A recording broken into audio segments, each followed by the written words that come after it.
Hey guys, I hope you liked that last episode. It was real fun sitting talking with Paul and Fred about their cars and just the whole car culture in general. You've seen me wear these shirts.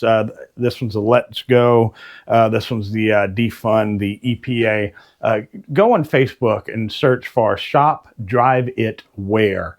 And you'll find these shirts in a few different styles, a few different designs. Find one you like and place an order. It'll support me. It'll support the channel. I'd really appreciate it. Also, subscribe, like the videos, hit the notification bell. It'll let you know when I upload a new video, and I'd really appreciate it. So speaking of new videos, let's get to the next one. So buckle up, put it in gear. Let's get this show on the road.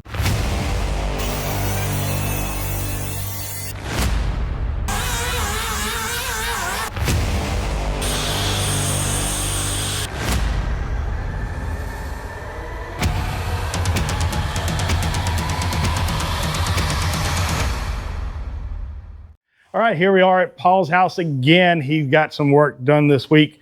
Let's talk to him about it. What did you get done? I see some interior stuff. Hello. Yes. No, I did get a lot of stuff done. I should say. I didn't do a lot of this by myself. I had help from Fred and Cliff. The dashboard is now completely bolted, mounted, finished, well, installed. These wires hanging down, pretty much the engine harness comes in and hooks to this back here like that. This is all your gauges. Well, it is the gauges. This is all the controls and gauges. Controls as in turn signals and whatnot. This is the body wiring. So that hooks to here and that goes to the back. On the other side, you have more wiring from the controls to this side and whatever. Anyway, I have a shop manual that'll tell me how to hook all that up. But most of the time, you have a wiring harness like this, it's going to plug only to a certain amount of plugs. And so it's kind of self-explanatory when it comes down to it. But yes, dashboard is mounted, carpet's in, all the vinyl is done. Now it's a matter of fuel tank. The fuel tank will allow me to install interior panels once I get the filler neck in. Right. And then it's going to just start really coming together as a car, as a unit. And that fuel tank was actually painted this week. Yeah, I painted the fuel tank. I mean, it's under the car. It's not that, it doesn't have to be like completely perfection, but I cleaned it up real nice, feathered it out. And you can see it under here if you dip down. It's hung there just temporarily. Wanted to put it in place and make sure that the straps fit. There's all new rubber on the straps and where the tank touches the car to keep it from squeaking or vibrating. That stuff is all coming together real nice.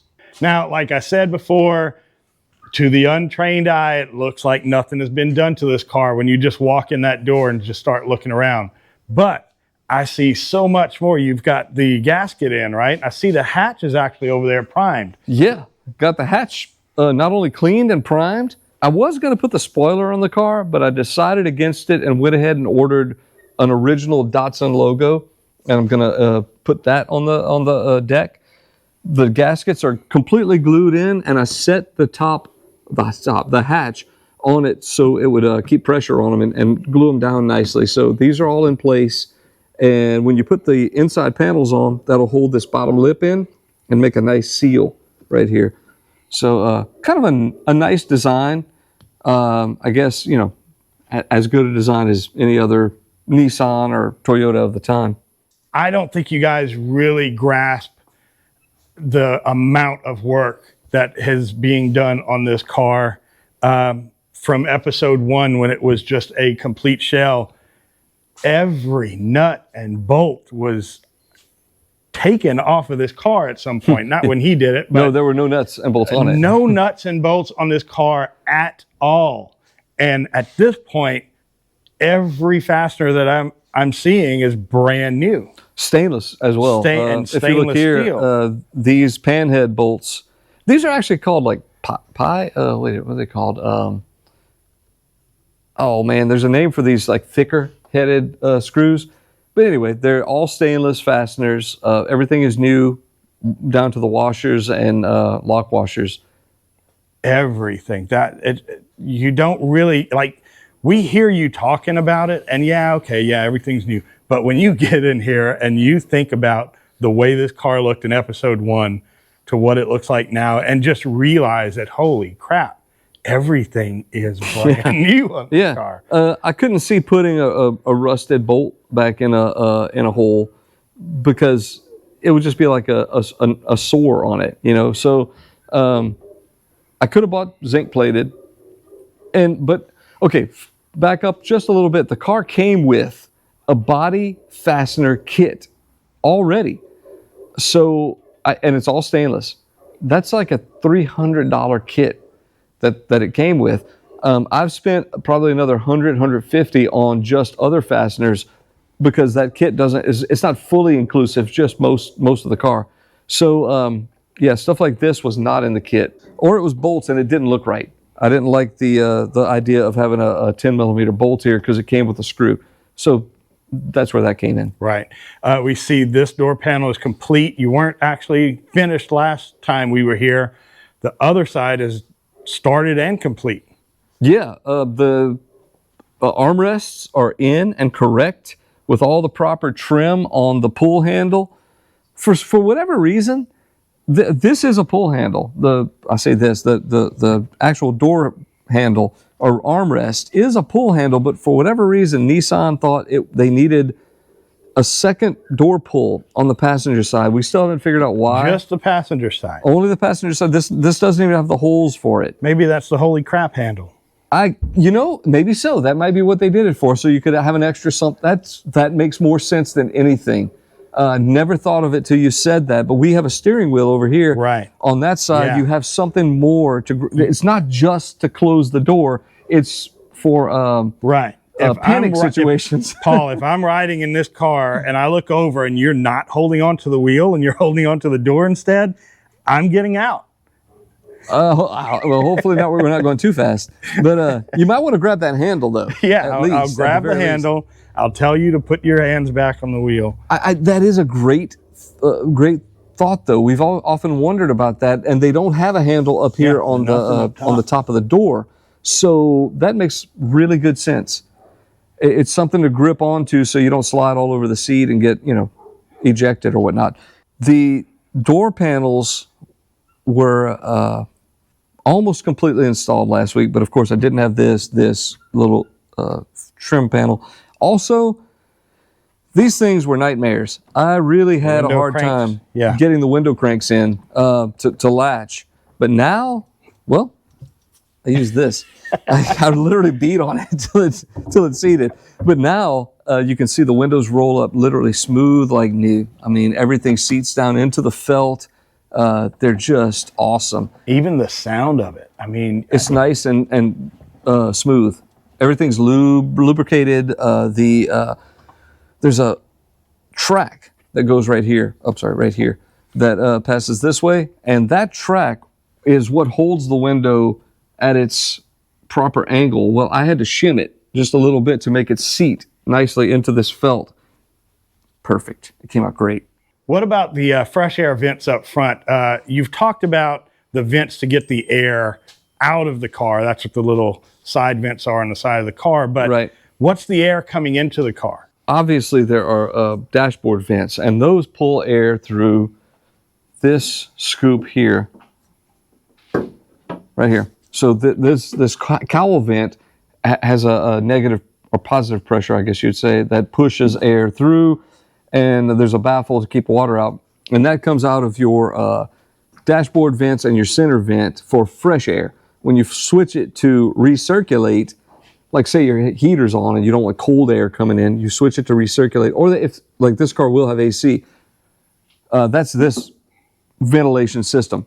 Under the dash on either side, there are two pull handles, one on each. And when you open those, it's just simply a flapper.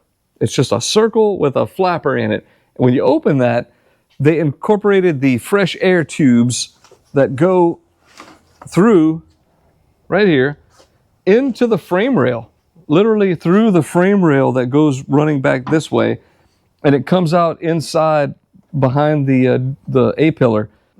Fred says those are just to get your leg dirty because it's just dusty air coming right into the car. No filtration, no baffling, no nothing. It's literally a tube from here in. Okay, so what's going on here is the refurbishment of these little vents right here. So you can see when you pull this cable, it opens and closes the vents that go to the footwell. And these are in decent condition. They do function. I'll work that again. Open, shut. So if you can look closely, I don't know if you can tell, but you can, not only the hole in the middle here, but around the edge, there's a gap. And that was originally filled in by this foam that has become, well, nothing, dust. So gonna make those again. I have this open cell foam here. I've traced out a circle, half circle here, and I'm gonna cut that out, trim it to the right depth where when I glue it in, it lightly smashes against the corners of this, or corners of the circle. Anyway, it'll seal up as it comes around and sweep on the edge. And hopefully that'll work for a few years. It's not painted yet, not cleaned yet, but I've cut one of the half moon pieces here, and you can see it seals around the edge now. I have tucked it up in there, and I'm going to use this one as a pattern to make three more. And then when you open it up, that should sweep in and out and seal the hole. Very simple system, but not going to lie. If it's summertime and you're driving this car with the windows down, no AC, it feels much better to have that air circulating. Now, in that little bundle of parts you went by, you had a dashboard, you had 2 seats that you're actually going to use, you had just parts, armrests, or door pulls. The door pulls ended up being better condition than the ones I had. I did not know those were in the lot of parts.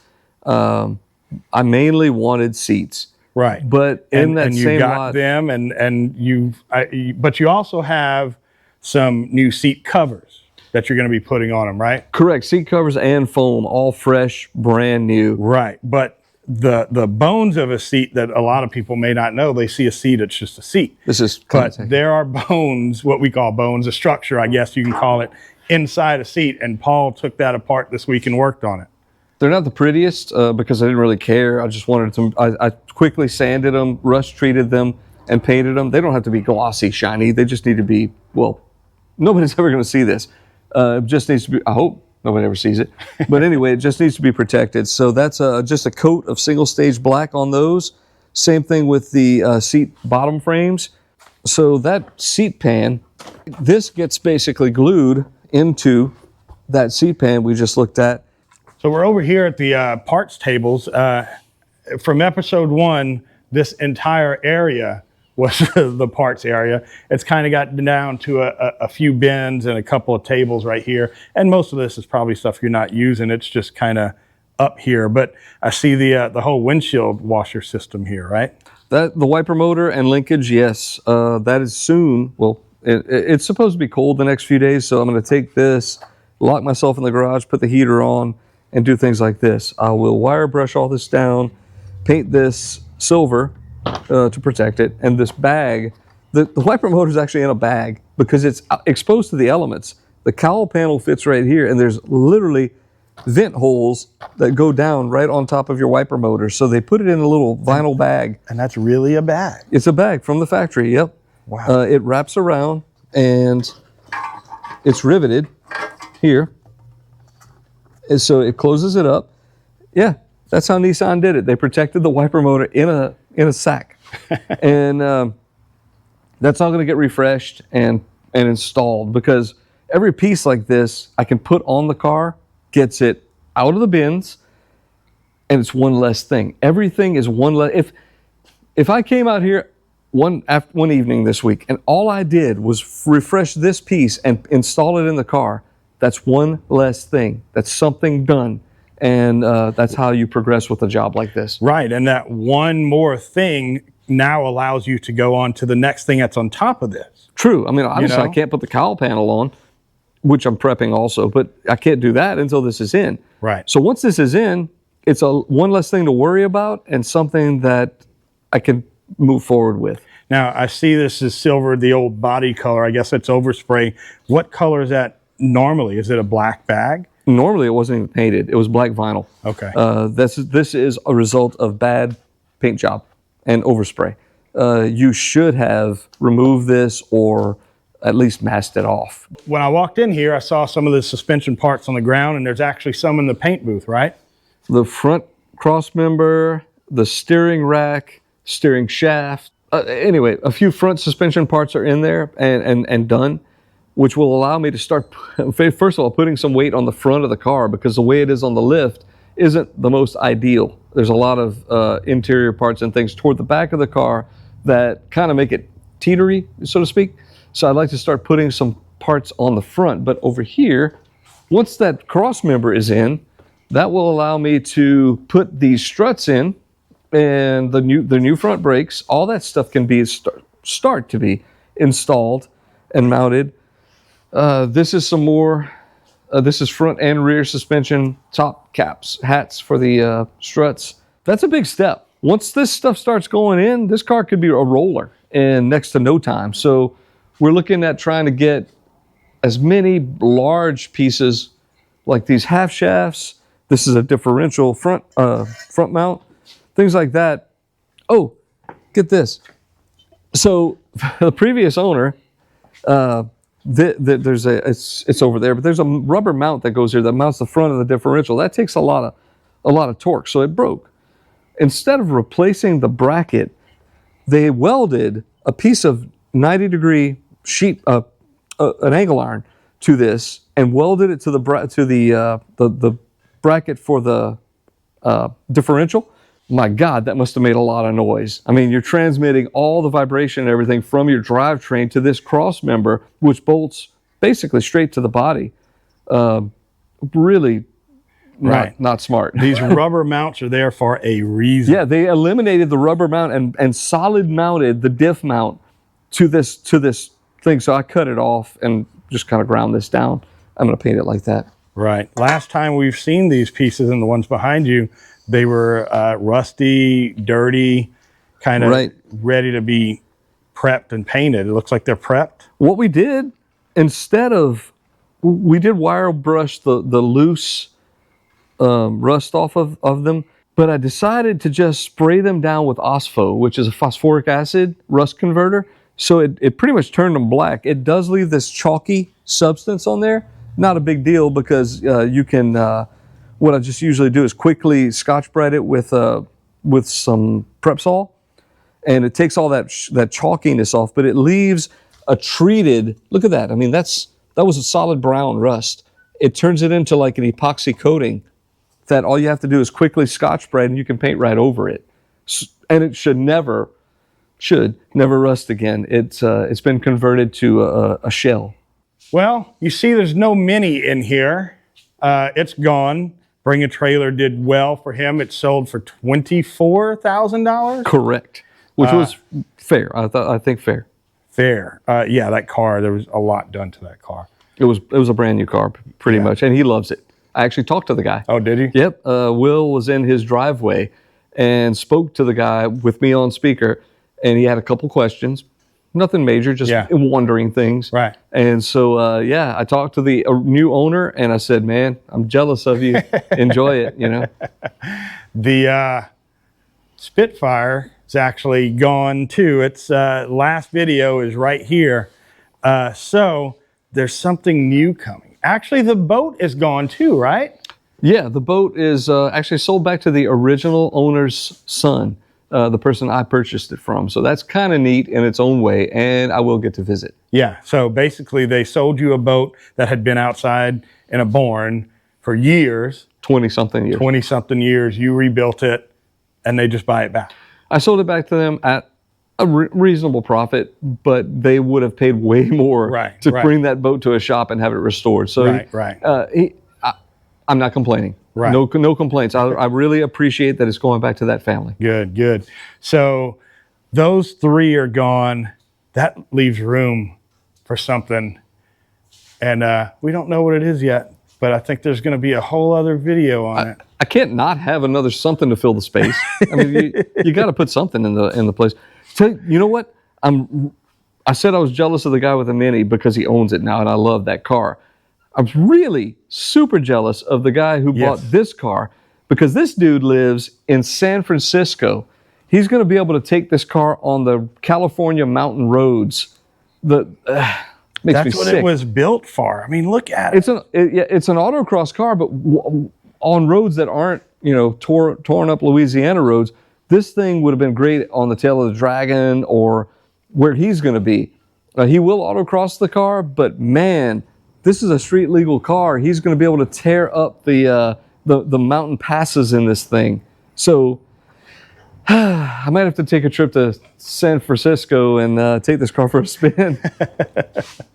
That's going to wrap it up for this week. I said we don't know what's coming to fill those slots, but I actually meant you don't know.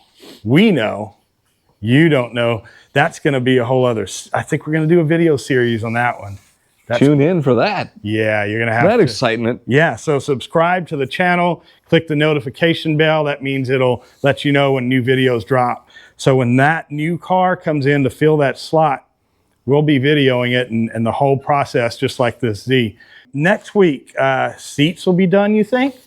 Well, we're going to have bad weather this week, so and it's going to be super cold for here. I'm going to close that big door, close all the doors, turn the heater on, and I'm going to build the seats.